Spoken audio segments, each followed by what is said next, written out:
સમગ્ર ગુજરાતમાં સંગઠન પર્વ ચાલી રહ્યું છે ત્યારે પ્રદેશ સંગઠન દ્વારા વંથલી શહેર ભાજપના પ્રમુખ તરીકે ફરીવાર દિવ્યેશભાઈ જેઠવાની નિમણૂક કરવામાં આવી છે।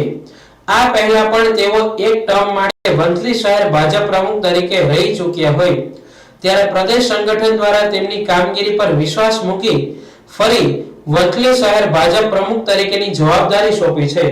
આ તકે મુસ્લિમ સમાજ વંથલી દ્વારા શહેર ભાજપ પ્રમુખ દિવ્યેશભાઈ જેઠવાની નિમણૂકને આવકારી ફટાકડા ફોડી ઢોલ નગારા સાથે હારતોરા કરી ભવ્ય સન્માન કર્યું હતું। આ તકે દિવ્યેશભાઈ જેઠવાએ પ્રદેશ સંગઠન દ્વારા શહેરના પ્રમુખ તરીકે સોંપવામાં આવેલ જવાબદારીને કાર્યકરોને સાથે રાખી સંગઠન મજબૂત કરી સરકાર દ્વારા ચાલતી લોક ઉપયોગી યોજનાઓ લોકો સુધી પહોંચાડી લોક ઉપયોગી કામો કરવામાં આવશે તેવી બાંહેધરી આપી હતી। નમસ્કાર, મારું નામ દિવ્યેશ સુરેશભાઈ જેઠવા।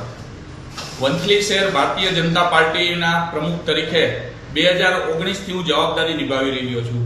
તેમજ હાલ ચાલી રહેલા સંગઠન પર્વ 2024માં ભારતીય જનતા પાર્ટીના શીર્ષસ્વ નેતૃત્વએ મારી ઉપર ફરીવાર વિશ્વાસ મૂકી અને ભારતીય જનતા પાર્ટીના પ્રમુખ તરીકે મને જવાબદારી આપી છે ત્યારે વંથલી શહેરના નાગરિકોને ખ્યાલ પડતા તમામ હિન્દુ મુસ્લિમ સમાજના આગેવાનો દ્વારા મારું ઢોલ નગારા ફૂલહાર તેમજ મીઠા મોઢા કરી અને સ્વાગત કરવામાં આવ્યું। તે તમામ હિન્દુ મુસ્લિમ સમાજના આગેવાનોનો હું હૃદયથી આભાર માનું છું। ભારત માતા કી જય, વંદે માતરમ।